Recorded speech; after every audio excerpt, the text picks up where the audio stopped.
नमस्कार दोस्तों, सब्सक्राइब करें इस चैनल को और क्लिक करें बेल आइकन पर इस चैनल के सभी लेटेस्ट वीडियोस अपडेट प्राप्त करने के लिए।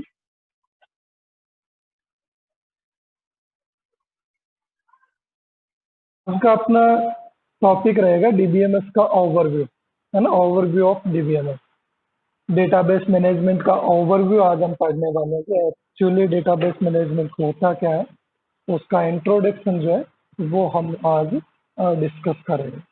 तो मेनली अपने डेटाबेस मैनेजमेंट क्या होता है, क्यों यूज करते हैं, क्या इसका एनवायरनमेंट होता है, इन सभी चीज़ों को आज डिस्कस करने वाले हैं। सबसे पहले व्हाट इज डेटाबेस। तो डेटाबेस क्या होता है, जस्ट एक ऐसा डेफिनेशन से अगर हम समझें तो एक डेटा का ऐसा एक कॉम्बिनेशन, एक ऐसा बेस जिसके आधार पे आप डेटा को रिट्रीवल कर सकते हो या डेटा का सिक्योर रख सकते हो। अलग अलग आपके फीचर्स इसमें देखने को मिलेंगे आपके, ठीक है। तो इसमें सबसे पहले अपने इसकी अगर डेफिनेशन देखें तो a database management system is a piece of software design to store and manage database. Sir एक मिनट सर, वॉल्यूम साफ ही नहीं आ रही। वॉल्यूम साफ नहीं आ रही। तो अपने डेटाबेस के अगर डेटाबेस मैनेजमेंट सिस्टम की डेफिनेशन देखें तो डेटाबेस मैनेजमेंट सिस्टम क्या होता है, एक पीस ऑफ सॉफ्टवेयर होता है। एक सॉफ्टवेयर का कुछ एप्लीकेशंस का कॉम्बिनेशन होता है जो कि कुछ डेटा को एक्सेस करने के लिए, डेटा को मैनेज करने के लिए हमें फैसिलिटी देता है। अब देखो, सबसे पहले अपने स्टार्ट करते हैं डेटा से, है ना।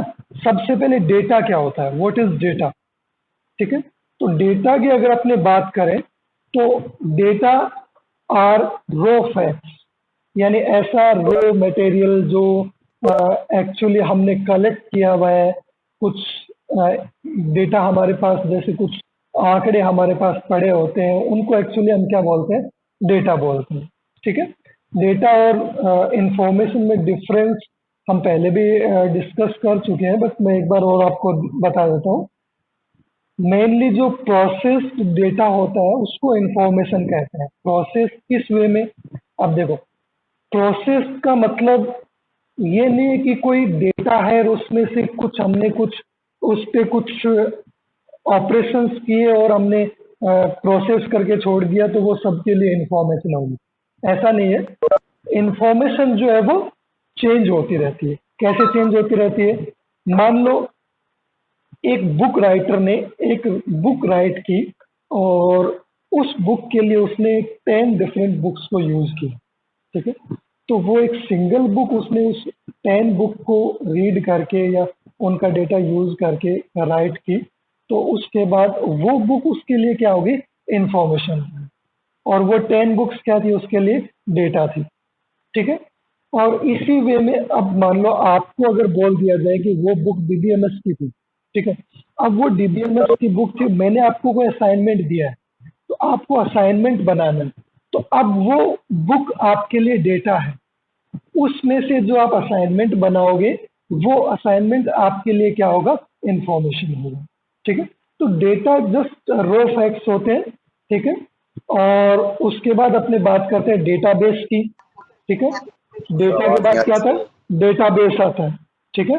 डेटाबेस के अंदर मेनली क्या होता है, डेटाबेस के अंदर हम उन सभी डेटा को स्टोर करते हैं, ठीक है। आवाज नहीं आ रही है। आप चेक कीजिए अपने सिस्टम को, यहाँ से आवाज, हाँ नेटवर्क प्रॉब्लम हो सकती है यहाँ से, ठीक है। डेटा के बाद हम बात करते हैं डेटाबेस की। तो मेनली जो डेटा को मैनेज करने के लिए हम क्या यूज करते हैं, डेटाबेस यूज करते हैं। उसके बाद आता है डेटाबेस मैनेजमेंट सिस्टम। अब डेटाबेस मैनेजमेंट सिस्टम क्या है, कुछ सॉफ्टवेयर का कॉम्बिनेशन होता है जो डेटाबेस को मैनेज करता है। डेटाबेस का मतलब जिसमें अपने फैक्ट्स एंड फिगर स्टोर करते हैं, ठीक है। और मेनली डेटाबेस के अंदर डेटा प्लस मेटा डेटा दो चीजें होती है। तो अभी मैं बताऊंगा कि डेटा क्या होता है और मेटा डेटा क्या होता है। तो उनको मैनेज करने के लिए डेटाबेस मैनेजमेंट सिस्टम, यानी जो सॉफ्टवेयर का कॉम्बिनेशन होता है, उसको हम यूज करते हैं। देन अपने नेक्स्ट आता है डेटा, हाँ, डेटाबेस सिस्टम, ठीक है। नेक्स्ट है डेटाबेस सिस्टम। अब डेटाबेस सिस्टम और डेटाबेस मैनेजमेंट सिस्टम, ये दोनों अलग अलग चीजें हैं, ठीक है। ये दोनों के डेटाबेस के पार्ट हैं, database management system and database system. Database system आपका सब कुछ स्टोर करने के लिए काम आता है, और डेटाबेस मैनेजमेंट सिस्टम सॉफ्टवेयर का वो कॉम्बिनेशन है जो इन डेटाबेस को एक्सेस करने के लिए काम में आता है, ठीक है। डेटा की डेफिनेशन इसमें देखो कुछ और लिखा है, it must be formatted for storage, processing and presentation. तो जो भी डेटा होता है उसको फॉर्मेटेड किया जाता है स्टोर करने के लिए, प्रोसेस करने के लिए और प्रेजेंट करने के लिए। डेटाबेस की अगर हम बात करें तो is collection of related data, related data का कलेक्शन होता है, एंड इट्स मेटा डेटा, और इसका Meta data. Meta data mainly क्या होता है, देखो किसी डेटा का जो डेटा होता है वो मेटा डेटा होता है। जैसे अपने बात करें बुक में इंडेक्स की, तो इंडेक्स में क्या होता है, जो बुक के अंदर चैप्टर्स हैं उन्हीं की इंफॉर्मेशन होती है, ठीक है। तो उस इंफॉर्मेशन को हम इंडेक्स में रख देते हैं। तो वो इंडेक्स हमें क्या बताती है कि कौन सा चैप्टर, कौन सा टॉपिक, कौन से पेज नंबर पे, तो वो हमें डेटा की इंफॉर्मेशन देती है। तो बेसिकली डेटा के डेटा को हम क्या बोलते हैं, मेटा डेटा बोलते हैं, ठीक है। Okay, organise in a structure format for optimise information management, ठीक है। तो इनको रिलेटेड डेटा को और मेटा डेटा को हम ऑर्गेनाइज करते हैं पर्टिकुलर स्ट्रक्चर में, जो भी स्ट्रक्चर डीबीएमएस में फॉलो किए जाते हैं। उसके बाद अपने बात करते हैं database management system is a software that enables easy creation, ठीक है। सॉफ्टवेयर होता है जो कि क्रिएशन को इजी बनाता है, एक्सेस को इजी बनाता है एंड मॉडिफिकेशन को इजी बनाता है डेटाबेस के अंदर, for efficient and effective database management. Last अपना आता है database system is an low sir, integrated system of hardware. ये एक हार्डवेयर ठीक है, का मैं अभी चेक कराता इंटीग्रेटेड हूँ कैसे। सिस्टम होता है, ठीक है। इस इंटीग्रेटेड सिस्टम के अंदर अपने क्या करते हैं, मेनली डेटाबेस को और सॉफ्टवेयर्स को जो भी रिक्वायरमेंट होती है उसको मैनेज किया जाता है, ठीक है। Integrated system of hardware, software, people, यानी जो लोग एक्सेस करते हैं, या प्रोग्रामर प्रोग्राम करने वाले होते हैं, या डेटाबेस एडमिनिस्ट्रेटर होता है जो इसको हैंडल करता है, उन सभी लोगों की यहाँ पे बात की जा रही है। Procedures and data that define and regulate the collection, storage, management and use of data within a database environment. Mainly अपने इन सभी चीजों से ये समझ सकते हैं, जस्ट अपने एक एग्जांपल ले लेते हैं। जैसे मान लो अ, अपने कॉलेज के डेटाबेस का एग्जांपल ले लेते हैं, ठीक है। कॉलेज का अपना एमआईएस सिस्टम जो डेटाबेस है, तो उसका अगर अपने एग्जांपल ले तो उसके ऊपर आप लोग जैसे लॉगिन आईडी पासवर्ड से अपना लॉगिन करते हो, तो उसमें आपकी सारी की सारी इंफॉर्मेशन रहती है, यानी एक स्टूडेंट की कंप्लीट डिटेल जो है वो डेटाबेस के ऊपर अवेलेबल है, ठीक है। उसको आप जब मर्जी आए तब एक्सेस कर सकते हो, ठीक है। तो उसमें आपका एमआईएस क्या हो गया, एक सॉफ्टवेयर हो गया, यानी डेटाबेस मैनेजमेंट सिस्टम हो गया। वो क्या है, डेटाबेस मैनेजमेंट सिस्टम है, ठीक है। डेटाबेस जहां पे आपका डेटा स्टोर, वो डेटाबेस है, यानी कहीं ना कहीं अपने कॉलेज के अंदर सर्वर है, और उस सर्वर पे आपका डेटाबेस जो है वो आपका जो जितना भी डेटा है वो डेटा स्टोर रहता है, ठीक है। और जो स्टोर है डेटाबेस में उसको हम क्या बोलेंगे, डेटा बोलेंगे। तो रिवर्स हायरार्की अगर देखते हैं तो अपने ये समझ सकते हैं कि जो भी डेटाबेस सिस्टम है उस डेटाबेस सिस्टम को मैनेज करने के लिए डेटाबेस मैनेजमेंट सिस्टम यानी एमआईएस की जब बात करते हैं, आपका सॉफ्टवेयर सिस्टम, और उसको एक्सेस जिसको करते हैं वो आपका डेटाबेस है, और डेटाबेस के अंदर डेटा है, ठीक है। अब अगर अपने आगे बढ़े हैं तो देखो ये यहाँ पे डेटाबेस मैनेजमेंट सिस्टम का एक मॉडल लिया गया है, तो यहाँ पे हम इसको समझने की कोशिश करते हैं, ठीक है। थोड़ा सा ध्यान से देखना इसको। देखो सबसे पहले मैं यहाँ से स्टार्ट करता हूँ, है ना। ये वाला जो पार्ट है, इस वाले पार्ट में देखो क्या है, डेटा बेस स्ट्रक्चर है, ठीक है। डेटाबेस स्ट्रक्चर का मतलब डायरेक्टली जहाँ पे हमारा डेटाबेस डेटा स्टोर करता है, किस फॉर्मेट में स्टोर करता है, उन चीज़ों के बारे में ये बताएगा मेनली। ठीक है, तो अपने अगर डेटाबेस स्ट्रक्चर की बात करें तो देखो डेटाबेस स्ट्रक्चर में मेनली क्या है, मेटा डेटा, जो मैंने आपको डेटा का डेटा बताया था। ये मेटा डेटा किसका है, यहाँ पे देखो कुछ इंफॉर्मेशन है, यहाँ पे कस्टमर्स की डिटेल पड़ी है, यहाँ पे इनवॉइसेस पड़ी है। इनवॉइसेस का मतलब जो भी बिलिंग होती है, ठीक है, जो भी जैसे आपके फीस का जो रिकॉर्ड है वो इनवॉइसेस में आएगा। और ये आपका मान लो कुछ प्रोडक्ट्स हैं, यानी कोर्सेज कह सकते हैं अगर अपने कॉलेज के डेटाबेस की बात करें तो। और अगर किसी डिपार्टमेंटल स्टोर के डेटाबेस की बात करें तो कोई भी उसके आइटम्स हो सकते हैं। ठीक है, तो ये तो हमारा हो गया डेटाबेस स्ट्रक्चर जहाँ पे एक्चुअली डिटेल्स जो है स्टोर रहती है। अब इसको एक्सेस दो टाइप से किया जा सकता है। देखो,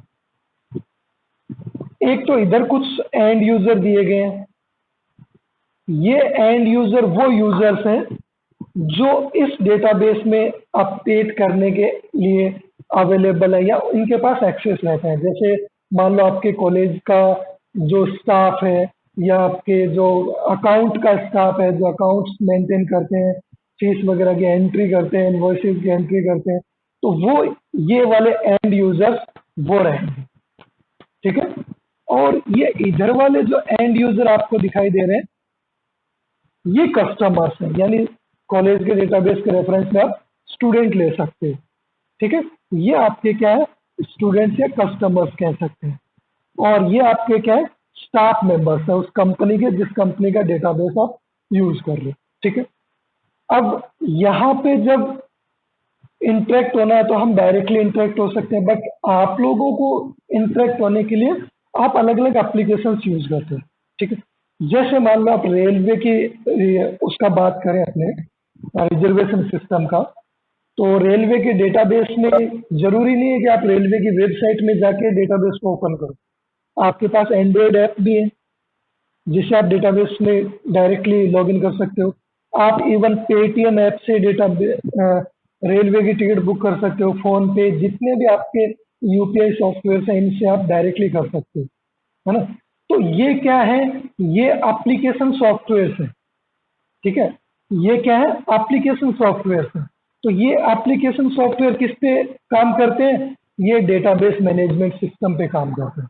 जिस प्रकार आपके कंप्यूटर पे ऑपरेटिंग सिस्टम पे आपके एप्लीकेशन सॉफ्टवेयर वर्क करते हैं, उसी प्रकार डेटाबेस मैनेजमेंट सिस्टम जो सॉफ्टवेयर का कॉम्बिनेशन होता है, वहाँ पे आपके जो एप्लीकेशन सॉफ्टवेयर होते हैं वो इंटरेक्ट करते हैं। ठीक है, तो यहाँ पे एप्लीकेशन रिक्वेस्ट आप करते हो और ये आपको डेटा प्रोवाइड करवाता है। ठीक है, जैसे आपको रेलवे की किसी ट्रेन की इंफॉर्मेशन चाहिए कि उसमें सीटें खाली है या नहीं है, तो जस्ट आप ट्रेन नंबर या जो भी उसमें फील्ड जो क्वेरी के लिए मांगे जाएंगे उसको फिल करोगे तो वो आपको रिस्पॉन्स में क्या उस ट्रेन की सारी डिटेल आपको प्रोवाइड करवा देगा। ठीक है, उसी प्रकार आप एमआईएस में अपना जब यूज करते हो तो देखते हो कि जैसे आप लॉगिन आईडी पासवर्ड डालते हो तो उसके बाद अगर आपको फीस डिटेल देखनी है तो आप अकाउंट पे क्लिक करते हो तो ऑटोमेटिकली आपकी जो भी जमा है, जो भी ड्यू है, वो आपको शो होता है।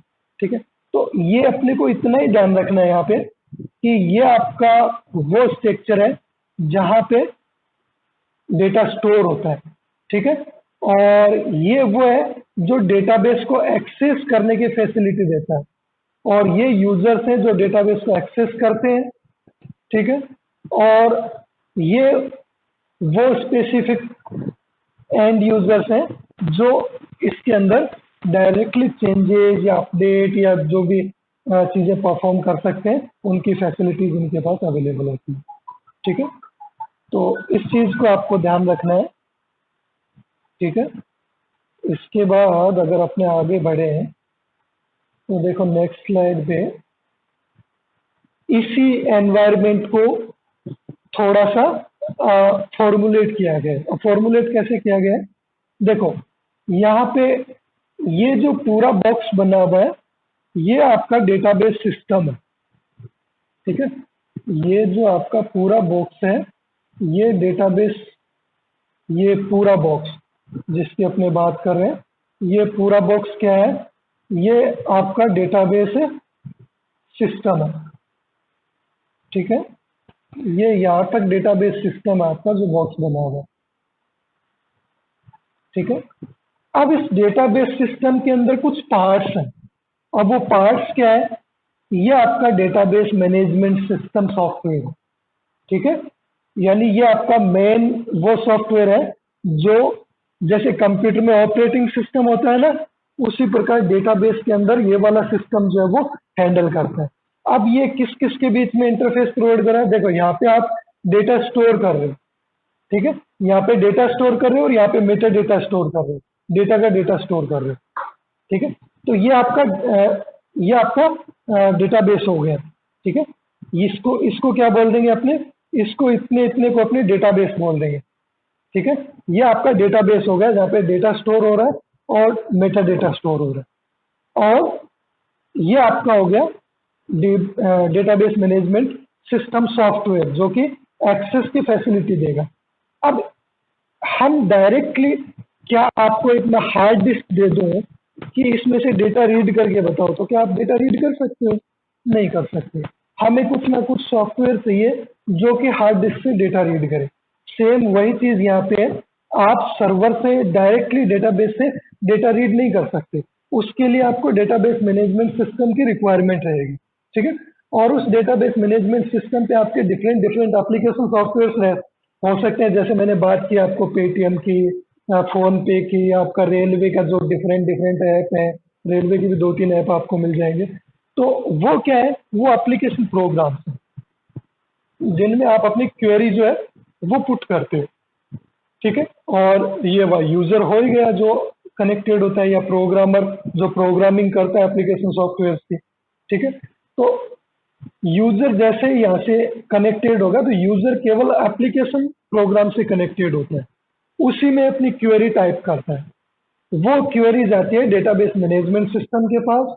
देन डेटाबेस मैनेजमेंट सिस्टम उस क्वेरी को प्रोसेस करता है और उस क्वेरी से रिलेटेड इंफॉर्मेशन एक्सेस करेगा यहाँ से डेटाबेस से, और फिर यूजर के सामने डिस्प्ले करेगा। तो ये इसका पूरा जो सिनेरियो है वो रहता है, इसका environment. Okay, database system environment, तो इसको थोड़ा सा एक एग्जांपल से हम और समझने की कोशिश करते हैं।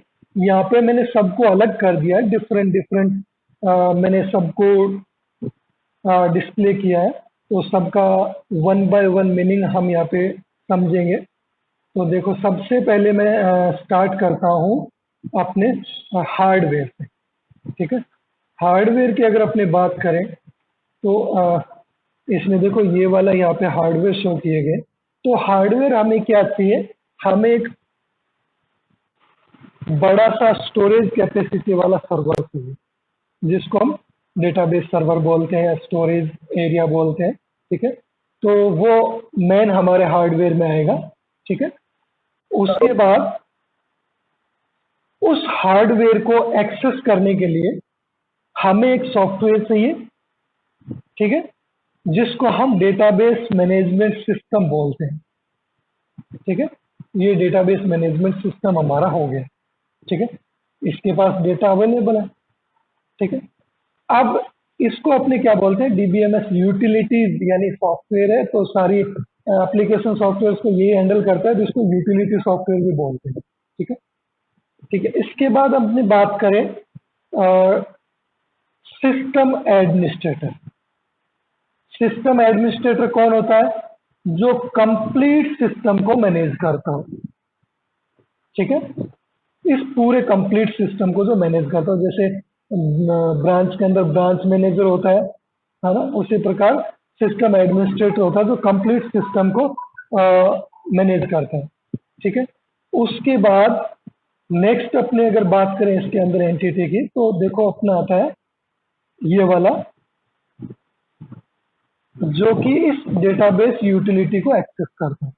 ये एक्चुअली एक ही सिस्टम है ना, ये इसको आप एक ही सिस्टम मान सकते हो। डेटाबेस मैनेजमेंट सिस्टम जो डीबीएमएस यूटिलिटी है वो आपका एक ही है। तो यहाँ पे क्या होता है, देखो डेटाबेस एडमिनिस्ट्रेटर ये क्या करता है, मैनेज करता है। किसको मैनेज करता है? Database management system. ये सॉफ्टवेयर जो है यूटिलिटी सॉफ्टवेयर, इसको कौन मैनेज करता है? डेटाबेस एडमिनिस्ट्रेटर मैनेज करता है। ठीक है, मैंने पिछली क्लास में आपको बताया था डेटाबेस एडमिनिस्ट्रेटर हर एक कंपनी के अंदर रिक्वायर्ड होता है और ये बहुत ही हाई प्रोफाइल जॉब है। तो डेटाबेस एडमिनिस्ट्रेटर की जिम्मेदारी होती है पूरे डेटाबेस मैनेजमेंट सिस्टम को मेंटेन रखने की। अब उसके बाद आता है डिजाइनर। ठीक है, देखो डिजाइनर का क्या काम होता है? जो कुछ भी नया डिजाइन करना होता है, नए फॉर्म्स डिजाइन करने होते हैं। मान लो जैसे कि आपको कोई अपने कंपनी की तरफ से कोई क्विज करवाना है, कोई क्विज कंपटीशन करवाना है, तो ऑब्वियसली वो आपका क्विज जो है वो जो भी क्विज का रिस्पॉन्स आएगा वो डेटाबेस पे स्टोर होना चाहिए। तो उसके लिए आपको नया फॉर्म डिजाइन करना पड़ेगा, नई एप्लीकेशन डिजाइन करनी पड़ेगी। तो वो काम किसका होता है? तो वो काम डेटाबेस डिजाइनर का होता है। तो डेटाबेस डिजाइनर जो है वो डिजाइन करता है किस पे? डीबीएमएस यूटिलिटी सॉफ्टवेयर पे। ठीक है, उसके बाद आपका देखो यहाँ पे डेटाबेस एडमिनिस्ट्रेटर का कुछ काम और दिया गया है। क्या दिया गया है? Rights and enforcing. क्या राइट करता है भैया? ये राइट करता है प्रोसीजर्स एंड स्टैंडर्ड। यानी यही डिसाइड करता है कि इस डेटाबेस सिस्टम के अंदर क्या होना चाहिए, किस टाइप के स्टैंडर्ड्स होने चाहिए, किस टाइप के सिक्योरिटी स्टैंडर्ड्स होने चाहिए, क्या प्रोसीजर होना चाहिए। ठीक है, ये सारी रिस्पॉन्सिबिलिटी इसी की होती है। ठीक है, इधर से फिर आपके जो कस्टमर्स हैं या जो यूजर्स हैं, वो यूजर आपके एप्लीकेशन सॉफ्टवेयर से कनेक्टेड होते हैं।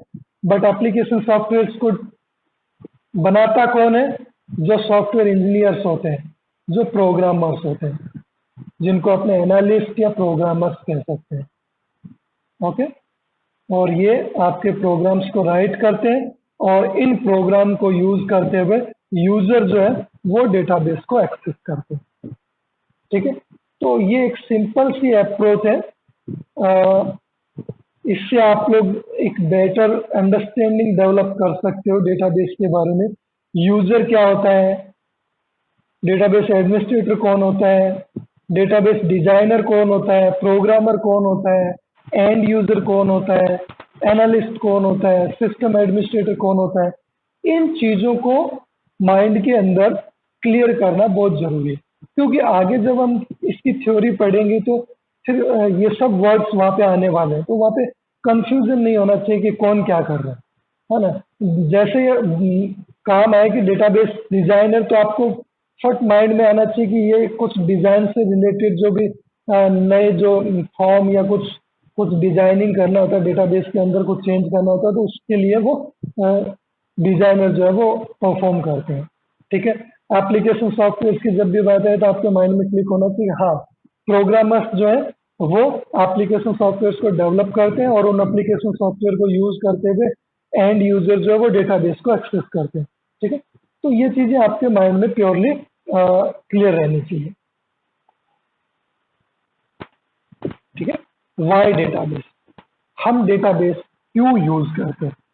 ठीक है भाई, हमें जब डेटा ही रखना है तो डेटा तो हम अपने लैपटॉप या कंप्यूटर या मोबाइल में भी रख सकते हैं। Then why we use database? Database क्यों यूज करते हैं हम? क्या रीजन है इसके? ठीक है, तो जो हम नॉर्मल जो हम डिवाइसेस के अंदर डेटा रखते हैं जैसे कंप्यूटर, लैपटॉप या मोबाइल वगैरह में, इसको अपने फाइल सिस्टम बोलते हैं, है ना। और डेटाबेस सिस्टम जो है वो फाइल सिस्टम से बहुत ज्यादा एडवांटेजेस है। एडवांटेजेस देखो कैसे है, मैं एक सिंपल सा पहले आपको एक सिनेरियो समझा देता हूँ, उसके बाद अपने इसके पॉइंट्स पे आएंगे। देखो मान लो आप अपने कंप्यूटर में 1000 GB के हार्ड डिस्क यूज करते हो और उसके अंदर बहुत सारा आपने डेटा स्टोर कर रखा है। ठीक है, उसके बाद मान लो आप 10 सालों से उसके अंदर डेटा डाल रहे हो, 10 साल बाद आपके पास कोई फाइल आई, उसको आपको डालना है सिस्टम के अंदर। आपको कैसे पता चलेगा कि ये डेटा मेरे पास पहले से सिस्टम में है या नहीं? हम पता नहीं लगा सकते। या तो एक एक फाइल को ओपन करके देखो, या तो फाइल का नेम सेम होता है तो पता लग सकता है फाइल सिस्टम में। बट मान लो फाइल का नेम जरूरी तो नहीं है ना, आपने 5 साल पहले जो फाइल का नेम दिया था वही आप इस बार जो नई फाइल बना रहे हो उसका नेम भी सेम ही दे, ये जरूरी नहीं है। ठीक है, तो इसके अंदर डेटा डुप्लीकेसी, इस टाइप की बहुत सी प्रॉब्लम्स हैं फाइल सिस्टम में, उनको सोल्व करने के लिए हम डेटाबेस सिस्टम का यूज करते हैं। एक एक चीजों को हम आगे वन बाय वन पढ़ेंगे, बहुत सारी चीजें, data independence, data duplicacy, redundancy, बहुत सारी चीजें, सिक्योरिटी, बहुत सारे इश्यूज यहाँ पे आएंगे, इंटीग्रिटी वगैरह, तो इनको अपने डिस्कस करेंगे वन बाय वन आने वाले लेक्चर्स में। सबसे पहले मैं इसी को आगे बढ़ाता हूँ। Purpose of database, mainly purpose क्या है डेटाबेस का? तो अगर पर्पज की बात करें तो देखो, ऑप्टिमाइजेस डेटा मैनेजमेंट। ऑप्टिमाइज, हम ऑप्टिमाइजेशन करते हैं। ऑप्टिमाइजेशन का मतलब क्या है कि भैया जो भी काम हो वो इजीली हो और अच्छे से, इफिशिएंट एंड इफेक्टिव। ठीक है, फाइल सिस्टम के अंदर मान लो आपने बहुत सारा डेटा, 1000 GB का, 1 TB का डेटा आपने स्टोर कर रखा है, और उसमें से मैं ये कहूँ कि भैया मेरे को तो BCA सेकेंड ईयर के एक स्टूडेंट की डिटेल चाहिए। ठीक है, तो मुझे बहुत ज़्यादा सर्चिंग करनी पड़ेगी। सबसे पहले मुझे BCA सेकेंड ईयर की लिस्ट में जाना पड़ेगा, देन BCA सेकेंड ईयर की लिस्ट में फिर मुझे वन बाय वन उस स्टूडेंट की डिटेल देखनी पड़ेगी। देन डिटेल देखने के लिए मेनली मुझे बहुत ज़्यादा सर्चिंग में टाइम लगेगा, बट डेटाबेस के अंदर ऐसा नहीं। डेटाबेस के अंदर आप इजीली ओनली सिंगल क्वेरी के अंदर, सिंगल क्वेरी यानी एक लाइन की क्वेरी लिख के आप जो मर्जी है वो डेटा एक्सेस कर सकते हैं। ठीक है, नेक्स्ट आपका है, एक minute,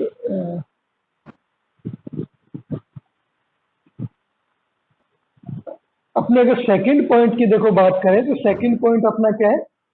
transform data into information. जो भी डेटा हम देते हैं एक्चुअली उसको ये प्रोसेस कर लेता है डेटाबेस, और उसको इंफॉर्मेशन में कन्वर्ट कर देता है। उसके लिए आपको अलग से कुछ ऑपरेशंस परफॉर्म करने की जरूरत नहीं। तो ये भी इसके अंदर अच्छी चीज है, इसलिए हम डेटाबेस का यूज करते हैं। नेक्स्ट अपने आता है importance of database design. Database design की देखो इंपॉर्टेंस अपने पास क्या है? Defines the database is expected use. ठीक है, डेटाबेस देखो, जो भी डेटाबेस के एक्सपेक्टेड यूज होते हैं, यानी हम क्या क्या यूज उसको कर सकते हैं, उनको यहाँ पे क्लियरली डिफाइन किया जाता है कि आप क्या क्या इसके साथ कर सकते हो, क्या क्या ऑपरेशंस परफॉर्म कर सकते हो।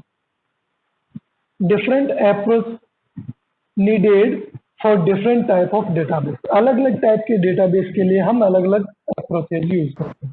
ठीक है, ये नहीं है कि ये पत्थर की लकीर है कि ये अप्रोच ही मैं तो हर जगह यूज करूंगा, ऐसा नहीं। वो डिपेंड करता है डेटाबेस डिजाइन किस टाइप से किया गया है, बट जो यूजर को जो एक्सेस के लिए दिया जाता है वो हमेशा सिंपल व्यू दिया जाता है। आपको तो केवल क्या करना होता है, उसमें जो डिटेल पूछी जाती है वो डिटेल फिलअप करनी पड़ती है, उसकी वो ऑटोमेटिकली SQL के द्वारा क्वेरी फॉर्मेट में डेटाबेस के पास भेज दिया जाता है ना। तो यूजर के लिए तो ऑलवेज इजी होता है एक्सेस करना। नेक्स्ट अपने है avoid data redundancy and ensure data integrity. Redundancy को अवॉइड किया जाता है, मैंने पहले भी बात की है। Ensure integrity, data integrity, integrity मतलब अखंडता, है ना, यूनिक डेटा होता है। ठीक है, यूनिकनेस यहाँ पे बनाई जाती है डेटा की। Next, data is accurate and verifiable, यानी इसी को डिफाइन किया गया। Next, poorly design database generates error. अगर कोई डेटाबेस अच्छे तरीके से डिजाइन नहीं किया गया है तो वो कुछ एरर्स जनरेट कर सकता है। किस टाइप के errors? Leads to be bad delicious decisions, leads to be bad decisions, यानी जो आप डेटा एक्सेस करना चाह रहे हो, मे बी उसकी जगह कुछ और डेटा आ रहा है, या कुछ एक्स्ट्रा डेटा आ रहा है, या कुछ कम डेटा आ रहा है ना, इस टाइप के कुछ एरर्स वहाँ पे देखने को मिल सकते हैं। Can lead to failure of organisation, complete data failure या ऑर्गेनाइजेशन फेलियर भी यहाँ पे देखने को मिल सकता है। ओके, नेक्स्ट है अपने फंक्शंस ऑफ डेटाबेस, DBMS और डेटाबेस सिस्टम। ठीक है, तो इसके देखो फंक्शंस की अगर अपने बात करें तो क्या क्या फंक्शंस है? Store data and related data, entry form, reported definitions, etc.. ठीक है, ऐसा। तो मेनली देखो, स्टोर डेटा, डेटा को हम स्टोर करते हैं and related entity entry forms, और उनसे रिलेटेड जो एंट्री फॉर्म्स हैं, यानी जिनके द्वारा हम डेटा को एंटर करते हैं। जैसे आप लॉगिन की बात ले लो, लॉगिन का भी क्या है, एक छोटा सा फॉर्म है जिसके अंदर दो फील्ड है, आपको आईडी और पासवर्ड दो फील्ड डालने होते हैं। जस्ट वो क्या है, एक एंट्री फॉर्म है ना, लॉगिन एंट्री फॉर्म जिसको अपने बोलते हैं, लॉगिन फॉर्म भी बोलते हैं। रिपोर्ट डेफिनेशन, ये सब हम यूज करते हैं। Next, hides the complexities of relational database model from the user. देखो, जब आप कुछ भी एक्सेस करते हो, जैसे मान लो आप किसी ट्रेन की इंफॉर्मेशन एक्सेस करते हो, तो उसके लिए आपको ये जानने की जरूरत नहीं है कि डेटाबेस मैनेजमेंट सिस्टम वर्क कैसे करेगा, किस प्रकार से डेटा को मैच करेगा, कौन कौन सी टेबल्स में एक्सेस करेगा।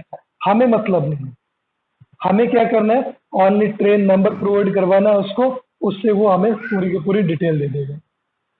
ठीक है, या अपने को सोर्स स्टेशन और डेस्टिनेशन स्टेशन की डिटेल मांगेगा, वो दो चीजें अपने को देनी है। उसके बाद जो भी काम करना है डेटाबेस को करना है, यानी कॉम्प्लेक्सिटी जो है, वर्किंग कॉम्प्लेक्सिटी, वो सारी हाइड हो जाती है ना।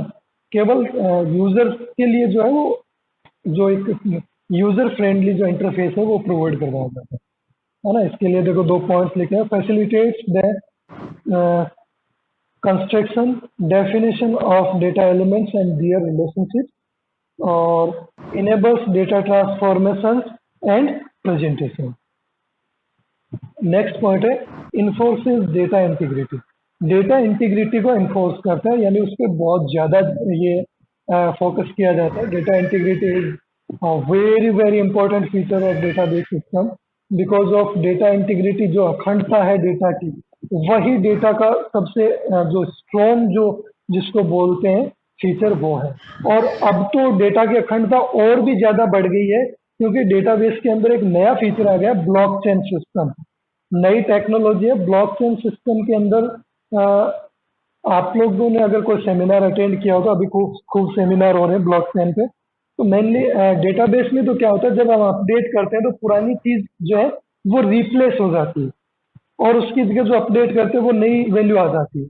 बट ब्लॉकचेन के अंदर ऐसा नहीं है, हम कुछ भी अपडेशन करेंगे तो पुरानी चीज तो स्टोर रहेगी, उसके साथ एक नई रो क्रिएट हो जाएगी, और वो अपडेशन उसके साथ शो कर दिया जाएगा। ठीक है, यानी जब भी डेटाबेस कुछ डेटा देगा, कोई एक्सेस करेगा, तो वो जो लेटेस्ट वाली रो है उसको देगा। बट हमारे पास पुराने डेटा भी उसके अंदर पड़े रहेंगे, हम कभी भी उसको एक्सेस कर सकते हैं कि अच्छा पहले इसकी वैल्यू क्या थी। तो इंटीग्रिटी पे हम कंटिन्यू वर्क कर रहे हैं। Integrity is must. Implements data security management, तो यहाँ पे डेटा सिक्योरिटी मैनेजमेंट भी हम करते हैं। डेटा सिक्योरिटी भी एक अहम मुद्दा है, बिकॉज ऑफ आजकल डिजिटल दुनिया के अंदर डेटा सिक्योरिटी पे ही सबसे ज़्यादा फोकस किया जाना ज़रूरी भी है, और अभी टाइम की डिमांड भी है। क्योंकि डिजिटल वर्ल्ड के अंदर अगर हम डिजिटल डेटा को सुरक्षित नहीं कर पाएंगे तो प्रॉब्लम्स सामने आ सकती हैं। तो यहाँ पे सिक्योरिटी मैनेजमेंट को भी काफ़ी इम्पोर्टेंस दिया जाता है, जिसमें देखो पॉइंट्स है, एक्सेस, सिक्योरली एक्सेस। जैसे आप मान लो एटीएम आप यूज करते हो, या आप यूपीआई से payment system, UPI apps use करते हो, तो क्या वहाँ पे बहुत सारी सिक्योरिटीज होती है। ऐसे ही आप डायरेक्टली ट्रांजेक्शन नहीं कर लेते हो, वहाँ पे बहुत सारी सिक्योरिटी लेयर्स होती है। अदरवाइज तो कोई भी आपका ट्रांजेक्शन को बीच में हैक करके और अपने अकाउंट में ट्रांसफर कर सकता है। ठीक है, तो ट्रांजेक्शन्स को सिक्योर करना, इसमें अपने देखो बहुत सी ऐसी ऐसी चीजें पढ़ेंगे कि अगर मान लो ट्रांजेक्शन किसी लेवल पे जाके फेल हो जाता है, तो किस प्रकार से पूरा का पूरा ट्रांजेक्शन जो है वो रिकॉल किया जाता है, किस प्रकार रोल बैक किया जाता है। मान लो एक एक बैंक अकाउंट से मेरे को 100 रुपीज किसी दूसरे बैंक अकाउंट में ट्रांसफर करने, मान लो एक अकाउंट से पैसे कट गए और दूसरे में ट्रांसफर होने वाले थे कि बीच में कहीं ना कहीं कुछ नेटवर्क इश्यू आ गया और ट्रांजेक्शन फेल हो गया, तो अब क्या होगा, ट्रांजेक्शन तो आधा हुआ, पैसे कट गए तो दूसरे अकाउंट में नहीं गए। तो डेटाबेस उन सभी ऑपरेशंस को रोल बैक करेगा। ठीक है, वो रोल बैक्स कैसे होते हैं, कैसे कमिट करता है प्रोसेस को, ट्रांजेक्शन को, ये सब चीजें अपने इसके अंदर पढ़ने वाले हैं। तो इसमें डेटाबेस में आपको एक एक चीज मैं बताऊंगा कि किस प्रकार से डेटाबेस के अंदर ट्रांजेक्शन्स होते हैं, किस प्रकार से हम एक ही टाइम पे इतने सारे अगर अपने रेलवे के सर्वर की यूज करें तो मान लो उसमें ऐसा कह दिया जाए कि एक बार में एक ही बंदा अपना टिकट बुक कर सकता है, तो क्या ऑल इंडिया में टिकट्स बुक हो पाएंगे? एक जने को टिकट बुक करने में मान लो 5 मिनट भी लगते हैं, तो कितने टिकट बुक हुए 24 घंटे, है ना? यहाँ तो रेलवे में 1 सेकंड में लाखों टिकटें बुक हो जाती हैं, अगर ऑल ओवर इंडिया की हम बात करें तो, है ना? तो एक ही टाइम पे कॉन्करेंटली किस प्रकार से ट्रांजेक्शन्स परफॉर्म होते हैं, इन सब चीज़ों को हम पढ़ेंगे। और इनमें प्रॉब्लम्स आती है तो किस प्रकार से आती है, कुछ डर्टी रीड प्रॉब्लम्स होती हैं, कुछ बहुत सारी इस टाइप की प्रॉब्लम्स होती हैं जिनको हम सॉल्व करते हैं डीबीएमएस के द्वारा। तो इन सभी चीज़ों को अपने वन बाय वन डिस्कस करेंगे। तो ये तो बेसिक इंट्रोडक्शन था, और कल से अपने थोड़ा इसको आर्किटेक्चर वगैरह डिस्कस करेंगे नेक्स्ट लेक्चर में। ठीक है, तो आज के लिए तो इतना ही काफ़ी है।